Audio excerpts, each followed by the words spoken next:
ඔන්න යාළුවේ රංජන් කියලා අවංක හිත හොඳ මනුස්සයෙක් හිටියා. රංජන් පෞද්ගලික ආයතනයක රස්සාවක් කළේ. හැබැයි රංජන්ගේ එක ලොකු දුර්වලකමක් තිබුණා. ඒ තමයි ලෝකෙට පේන ජීවත් වෙන්න ගිය එක.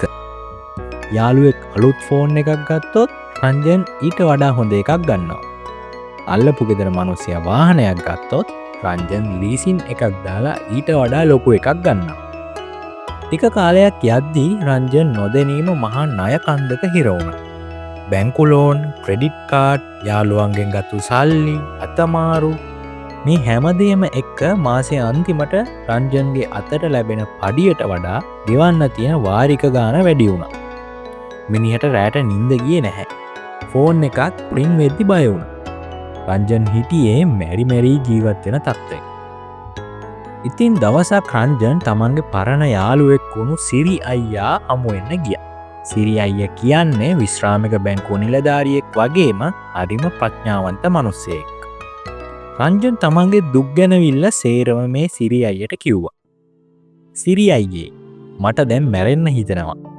මම මොනව කළත් මේ ණය ඉවර වෙන්නේ නැහැනේ. මම තව ණයක් අරන් මේව සේරම සෙටල් කරන්නද? රංජන් අසරණ කමින් ඇහුවා. සිරි අයියා මොහොතක් නිහඬව ඉඳලා ගේ ඇතුළට ගිහින් හරිම අමුතු දෙයක් අරගෙන ආවා. ඒ තමයි සම්පූර්ණයෙන්ම පැටළුණු එකිනෙකට ගැට ගැසුණු දැවැන්ත නූල් බෝලයක්. සිරි අයියේ නූල් බෝලය රංජන්ගේ අතට දීලා මෙහෙම කිව්වා. රංජන් මේ නූල් බෝලේ බලන්න. මේකේ කෙලවරක් හොයන්න බැරි තරමට ගැට වැටිලා. ඔයා මට මේක ලිහලා දෙන්න ඕනේ. හැබැයි එක කොන්දේසියක් තියෙනවා. මේක ලිහන අතරතුර තව අලුත් ගැට දාන්න බෑ. රංජන් ඉතින් පුදුමයෙන් බැලුවා. සිරි අයියා මෙහෙම විස්තර කළා.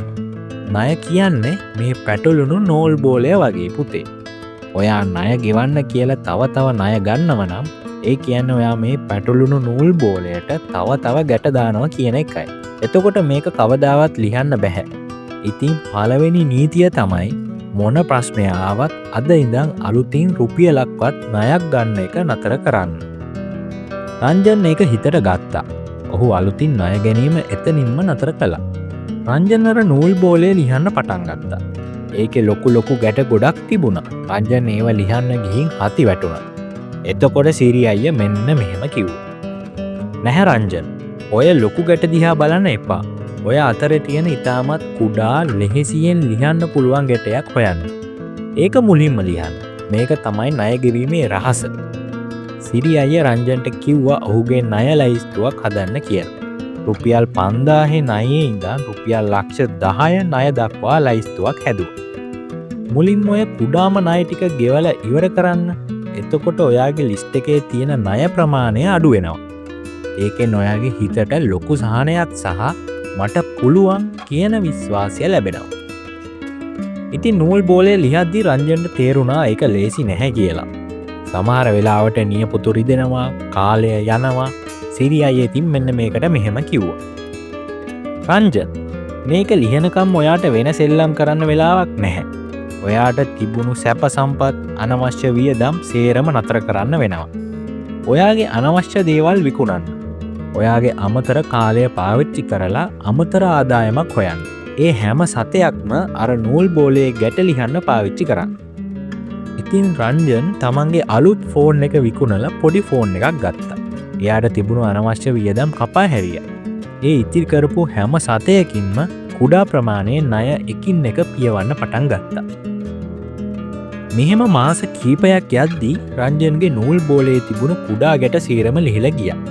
දැන් ඉතිරි වෙලා තියෙන්නේ ලොකු බැංකු ණය දෙකක් විතරයි. හැබැයි ඒ වෙද්දි රංජන් ගාව කුඩා ණයවලට ගෙවපු වාරික සල්ලිත් ඉතිරි වෙලා තිබුණා.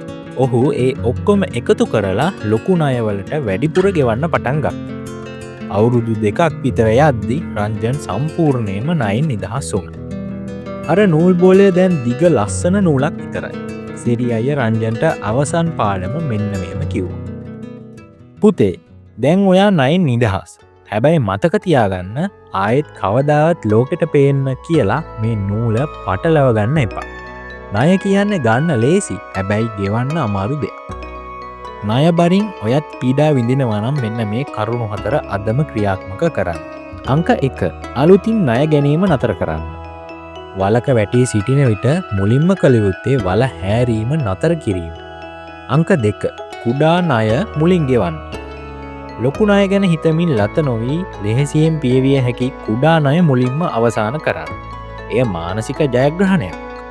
අංක 3. අනවශ්‍ය දේ විකුණන්න. වියදම් අඩු කරන්න. ණය පියවන තුරු දුප්පත් ලෙස ජීවත් වීමට ලැජ්ජා වෙන්න එපා. ණයකාරයෙකු ලෙස සිටීම ඊට වඩා ලැජ්ජාවක්. අංක 4. ප්‍රමුඛතාවය ණයට දෙන්න. ලැබෙන සෑම අමතර රුපියලක්ම ණය පියවීමට යොදවන්න. ණය කියන්නේ මානසික හිරගෙදරකි.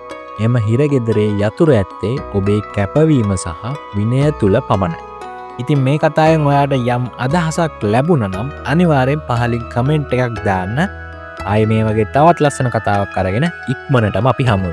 ඔබට ජය.